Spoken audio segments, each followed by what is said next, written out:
Magandang araw po sa inyong lahat and welcome back to my channel. Bago po tayo magsimula, kung bago lang po kayo sa aking channel, please hit on the subscribe button, pati na po yung notification bell para kayo ay updated sa mga videos na aking i-upload. Good news po muna tayo. Nakabalik na po ang ating Presidenteng Bongbong Marcos mula sa Japan at isang napakagandang balita po ang kanyang dala.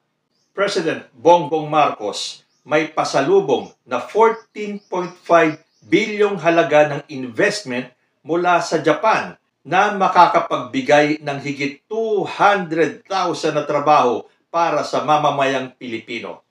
Tama po, isa na namang magandang balita. Maganda po ang naging bunga ng biyahe ng ating presidente sa Japan. Sa pagbabalik ni Pangulong Bongbong Marcos sa bansa ay may bitbit naman itong magandang balita para sa ating mamamayan. Higit na 200,000 trabaho ang siyang malilikha ng isang produktibo niyang pagtungo sa Japan. Isang balita na siguradong kokontrahin na naman ng mga anti-Marcos. Pero iintindihin pa ba naman natin sila? Hindi na po. Dahil ilang ulit ko na rin pong nabanggit na kahit na anong ganda ng gagawin ng ating Presidenteng Bongbong Marcos ay hindi po makakasapat dito sa mga ang tanging gusto lang nila ay ibagsak ang gobyerno ni President Bongbong Marcos at hindi magkaroon ng pag-unlad ang Pilipinas. Nakakalungkot po talaga. Lahat ng paraan, lahat ng kwento, lahat ng paninira gagawin nila just to discredit this government. Kesyo weak leader, kesyo mahina, walang paninindigan, at kung ano-ano pa. Pero pinatulan ba sila ni Bongbong Marcos? Hindi po. Dahil kahit na ano pa ang gawin nila, presidente na po si Bongbong Marcos. At kahit na anong paninira pa ang gawin nila, hindi na po mababago yan. Bongbong Marcos is our president. Tanggapin nyo man o hindi, pero malamang hindi nyo nga matanggap eh. So lahat ng magagandang ginagawa ni President Bongbong Marcos ay pikit lang ang inyong mga mata. Dahil nakatuon ang mga utak ninyo kung paano sirain ang gobyerno ito. Well, nakakalungkot as a whole. Dahil isa po yan sa nagpapabagal ng ating pag-unlad. Pero kung iisipin naman natin, lahat naman po ng mga naupong presidente, ganyan ang mga oposisyon. Ganyan yung mga anti-government. Wala pong mahusay na gobyerno para sa kanila. E di lalo na ito, isang Marcos, anak ng yumaong presidenteng Ferdinand Edelin Marcos. Yung kanilang kinasusuklaman na tao na lahat ng paninira ginawa nila. Pero may laban ba sila kung ang langit na mismo ang nagtakda? Wala po. So kahit na anong gawin pa nila, tayo pong mga supporters ni President Bongbong Marcos ay mananatiling nakangiti dahil kahit na anong gawin nilang destabilization or paninira or anything to discredit this government, eh hindi na po mababago ang katotohanan na President Bongbong Marcos is our president at siya po ang mag-aangat ng Pilipinas sa panibagong bukas.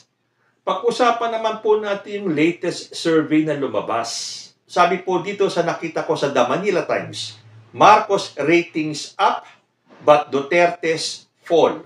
Isang independent po at non-commissioned na survey galing po sa pahayag ang nagpakita na nag-improve ang approval and trust ratings ni President Bongbong Marcos. Ang approval rating po ni President Bongbong from 55% noong third quarter, tumaas po ito ng 58% noong fourth quarter.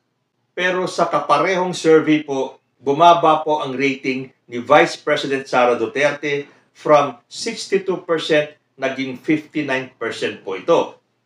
Kitang-kita po ang pagbaba ng ratings ni VP Sara sa Mindanao kung saan from 84% ay naging 76% po si VP Sara. Ang sanhi daw ng pagbaba ng popularity ni VP Sara ay ito nga pong issue ng confidential funds. Pero magkaganon man, majority pa rin po ang approve sa ating presidente at sa ating vice president. Yung kay President Bongbong Marcos, tulad ng sinabi ko kanina, kahit na ano pang gawin nila, ratings or no ratings, hindi na po nila mapapababa si President Bongbong Marcos dyan. Kahit na may sinasabi may mga destabilization efforts daw, may mga chismis ng kuplat dyan, hindi po nyo mapapabagsak at hindi nyo mapapalitan si President Bongbong Marcos. What with the solid support of the majority na bumoto sa kanya. Kahit na sinasabing meron na daw mga bumaliktad na at binabatikos na si President Bongbong Marcos, kakapiranggot lang po yun sa total na mga sumusuporta kay President Bongbong Marcos. Napapansin lang kasi maiingay sila. Iilan lang po ba yan? Ikumpara nyo dun sa mga tahimik lang, sa mga naghihintay, nagmamasid. Naghihintay dahil ready po kami, isa na po ako doon, to defend President Bongbong Marcos and his presidency. Hindi po tayo naghintay ng 3 dekada mahigit para lang pabayaan itong gustong sirain ang Presidente Bongbong Marcos. Hindi po kayo uubra sa mga solid supporters ni President Bongbong Marcos. Kay VP Sara, natural, nagkaroon po ng kontrobersiya. Hindi po natin maaalis na talagang maapektuhan yung kanyang popularity, pero at 59%, majority pa rin po yan. Matagal pa po ang 2028 na hindi nga nagsasabi si VP Sara kung siya ay tatakbo sa pagkapresidente. Ang importante siya ay tutok sa kanyang trabaho. And I'm sure kung ano man tong kontrobersiyang ito, ay matatakpan ng mga susunod pang mga magagandang gagawin ni VP Sara. Hindi po ako nawawalan ng suporta sa Uniteam. Dahil sabi ko nga sa inyo, kahit nasabihin nilang wala na daw ang Uniteam. Well, kanya-kanya po tayo ng opinion. Kung meron nagsasabing buwag na ang Uniteam, pues meron pa rin mga nagsasabing andyan pa rin ang Uniteam. Dahil ang goal ni PBBM at ni VP Sara ay iangat ang Pilipinas ng sabay-sabay.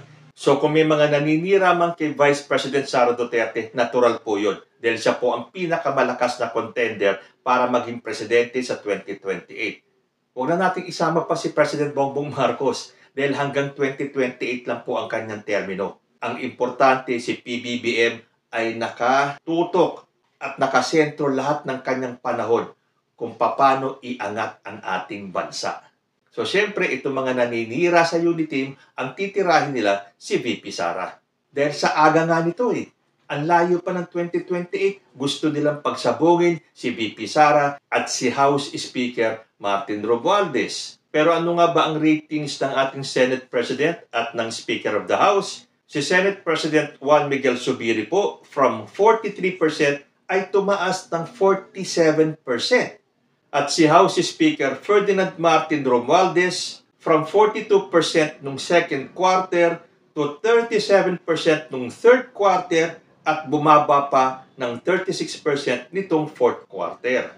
So kung doon sa mga pinaglalaban itong dalawang ito, akala nila kapag bumaba ang rating ni VP Sara ay tataas naman si House Speaker. Hindi po, dahil bumaba rin po ang rating ni Martin Romualdez. At saka, hindi pa rin naman po nagde-declare si Speaker Martin Romualdez na tatakbo din siya ng 2028. Although, ang sabi nga ng iba, yung mga galawan ni House Speaker ay nagpapakita na doon niya patungo ang lahat ng kanya mga ginagawa sa kasalukuyan, ang paghahanda sa 2028. Pero hanggat wala pong announcement tong dalawang to, si VP Sara sa si House Speaker Martin Romualdez, we can just speculate. Kapag nagbabasa nga ako ng mga comments, para mag-iisipin mo, ano ba to? Yung mga tao at supporters ang nag-aaway-away. Opo, nag-aaway-away po talaga sila. Batuhan sila ng mga salita. Pilit na sinisiraan ang isa't isa. Pero yung kanilang mga pinagtatanggol at kanilang mga sinisiraan ay hindi pa po umiibig. So, yan po ang importante. Focus muna sila sa kasalukuyan kung paano mapapabuti ang buhay ng bawat Pilipino. Kasi kung talaga pong babasahin ninyo ang mga comments, nakakawindang po talaga. Kaya ako, focus ako kay President Bongbong Marcos Bayaan niyo yung iba dyan na mag-away-away, magsiraan, magbatuhan ng kung ano-ano mga akusasyon. Basta tayo po ay nakatutok kay President Bongbong Marcos. Kailangan po solido ang ating suporta. Dahil simula pa lang po ng presidency ni President Bongbong Marcos, expected na po natin lahat ng mga paninirang gagawin nila para po ibagsak ang gobyerno ni President Bongbong Marcos. Hindi po sila nagtatagumpay dahil tahimik man ang ating presidente, pero he gets the work done. Yun po ang pinaka-importante. Maingay ka nga, Lahat na lang ipinamamalita mo, lahat ipinagyayabang mo kung wala naman nangyayari. Ang ating Presidenteng Bongbong Marcos, tahimik, hindi palapatol, pero marami pong nagagawa. Well, again, yan po ay conforme na naman kung sino ang tumitingin. Sa mga anti-Marcos, wala pong magiging sapat na kahit anong kabutihan, kahit anong magagandang ginagawa ng ating presidente, ay hindi po nila matatanggap. So pabayaan na lang po natin itong mga negative thinkers na to, basta focus tayo kay President Bongbong Marcos. Meron po akong nabasang nagpa-survey dito po sa 31 million movement. Ang tanong, sang-ayon ba kayo kay Senator J.V. Ejercito na ang maaaring China-funded ang mga paninira sa PBBM admin? Yes or no? Well, ang sagot po dyan, para po sa akin, yes. Dahil nakikita na po natin na talaga may mga China-funded. Meron po mga vloggers, influencers, at kung sino-sino pa na halata naman ng mga pro-China. At ang walang katapusang pambubuli sa atin ng mga Chinese na kinakampihan pa ng mga pro-China ay masyado pong halatado. So ang sagot ko po dyan, yes, maaari pong China-funded yung mga paninira sa PBBM administration, pero hindi lang po China-funded. Nandyan din po yung mga DDS, yung mga super solid DDS na walang magaling sa kanila, kundi si ex-President Rodrigo Duterte. Na kahit natapos na ang termino ni Tatay Digong, hindi nila matanggap si President Bongbong Marcos. That is a fact. Kung nung una ay parang sumusuporta pa sila kunwari kay President Bongbong Marcos, pero ngayon naglabasan ng mga totoong kulay, yun po talaga ang kulay nila. Kunwarian lang po yung pagsuporta nila kay President Bongbong Marcos. Pero ngayon, naglabasa na yung mga totoong kulay nila. At hindi nila matanggap na si President Bongbong Marcos ay hindi naging anino ni ex-President Rodrigo Duterte. Iba po ang style ng governance ni Rodrigo Duterte. Marami pong nagawa si former President Rodrigo Duterte. Hindi po natin maaalis yung katotohanan na yon. Pero para sa ibang mga solid, doon sa mga fanatikong Rodrigo Duterte supporters, ang tingin nila kay ex-President Rodrigo Duterte ay perpekto. Wala pong naging perpektong administrasyon. Tapos ang gusto pa nilang makita ay sumunod sa yapak ni ex-President Duterte si President Bongbong Marcos. Nung nakita nilang iba yung style ng governance ni President Bongbong Marcos, ayan na. Unti-unti na nilang binabatikos si President Bongbong Marcos. Pero may magagawa pa ba sila? Wala na po. Tapos na po ang term ni Rodrigo Duterte. At hindi na po mawawala sa history ng Pilipinas yung mga magagandang ginawa ni ex-President Rodrigo Duterte. So tanggapin man nila o hindi, iba po si President Bongbong Marcos. So bayaan po natin silang manggalaiti at ma-stress dahil kahit na anong gusto nilang gayahin ni President Bongbong Marcos ang style ni ex-President Rodrigo Duterte ay hindi po gagawin ni PBBM dahil may sarili po siyang style ng pagka-presidente. So kung China-funded ba itong paninira sa PBBM admin? Yes. Pero hindi lang po yan. Andiyan na nga po yung mga DDS. Although hindi po natin nilalahat ng DDS dahil meron din po mga DDS na supporters ni President Bongbong Marcos. Katulad ng may mga supporters si President Bongbong Marcos na suportado rin si ex-President Rodrigo Duterte. And of course, hindi pa po nawawala yung mga oposisyon, yung mga liberal, yung mga pinklawan, yung mga dilawan. Na tuwang-tuwa pag nakakabasa sila na nag-aaway ang unity team. Na yung iba, sumasali na rin at kunyari sila ay supporter na ganito, o supporter ni ganyan. Tapos makikihalo sila sa mga paninira, yung mga batuan ng away ng mga Marcos at saka ng mga Duterte. Yung pala sila ay mga pinklawan na nag-aanyong Marcos o Duterte. Pero hindi po natin talaga maaalis na may mga totoong Marcos supporters and Duterte supporters na nag-aaway din po. At tulad nga ng inaasahan natin, umpisa pa lang po ng administrasyon ni President Bongbong Marcos, inumpisahan na rin kagad ng mga oposisyon. Pinklawan, dilawan, mga DDS, ngayon pati mga pro-China, sama-sama po yan. Nagkakapit-bisig sila para pabagsakin si President Bongbong Marcos. Pero sa tingin nyo ba magtatagumpay sila? Yan po ay isang napakalaking hindi. Dahil ang kalaban po nila ay ang langit na siyang nagtakda na si President Bongbong Marcos ang maging presidente ng Pilipinas. Dahil paalala ko lang po dun sa mga anti-Marcos, nakalagay po sa Biblia na lahat ng naupong mga leaders ng mga bansa ay itinilaga ng Diyos. At dapat tayong magpasakop kung sino man ang inilagay o iniluklok ng Diyos sa pwesto nila. Ngayon, nasa leader na po natin kung sila ay gagawa ng masama o mabuti. Dahil kung sila ay gumawa ng masama, andyan po ang langit para igawad naman yung kaukulang karma para sa mga taong hindi magsisilbi ng maayos sa ating gobyerno. So, expected po natin hanggang sa matapos ang termino ni President Bongbong Marcos, hindi po titigil itong mga anti-government, mga anti-BBM.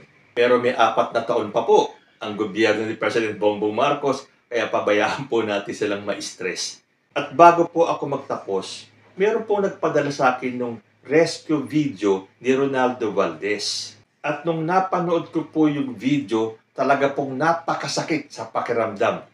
Dahil ang sabi sa akin nung nagpadala ng video, ilabas ko daw yung video, ipakita daw sa akin mga viewers at siguradong tataas daw ang aking viewership. Hindi ko po magawa at hindi ko po gagawin dahil respeto po ang kailangan natin. Ibigay po natin yung tamang respeto para kay Ronaldo Valdez. Talaga pong kalunos-lunos kung napanood nyo po yung video, and I'm sure marami din po sa inyo ang nakapanood ng video. Doon po sa mga hindi, huwag nyo na pong pangarapin na mapanood yung video because it will surely break your heart. Ang aking reaksyon na lang po dun sa video dahil narinig ko po sinabi na humihinga pa si Ronaldo Valdez. Bakit napakabagal? Well, para po sa akin napakabagal nung reaksyon ng mga nakapaligid sa kanya. Parang pinanonood pa nila si Ronaldo Valdez. Nakita naman nila dahil narinig ko, humihinga pa daw. Tapos nung inihiga na po nila si Ronaldo Valdez sa stretcher, maririnig nyo pa po yung pag-ungol niya. May narinig pa ako nagsalita, o sinong marunong mag-CPR? Bakit parang ang bagal ng kanilang paggalaw? Well, hindi ko po alam ang procedure sa mga rescue na yan. Basta ang alam ko lang, pag nakita mong humihinga pa yung tao, hindi ba dapat madaliin? At baka sakaling meron pang konting porsyento ng posibilidad na masave pa yung biktima. O parang hinihintay na lang nilang malagutan ng hininga si Ronaldo Valdez. Well, I may be wrong. Again, hindi ko po sinasabing mali ang ginawa nila, pero ang tingin ko lang po ay parang mabagal yung pag-rescue.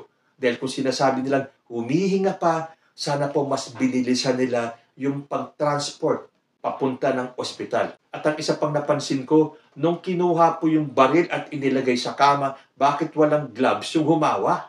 I'm sure alam po natin yan, na dapat gumamit man lang tayo ng panyo o kahit na ano para hindi sumama yung fingerprints mo doon sa baril. So kung sakaling may nagpadala po sa inyo ng video ng pag-rescue kay Ronaldo Valdez, huwag na po nating i-post. Respeto na lang po dun sa taong namayapa. Balita ko, natuntun na nila kung sino ang nag-post nun dahil meron pong kaukulang parusa yan. At may mga miyembro po yata ng kapulisan na tinanggal nila sa trabaho ng dahil po sa insidenteng yan.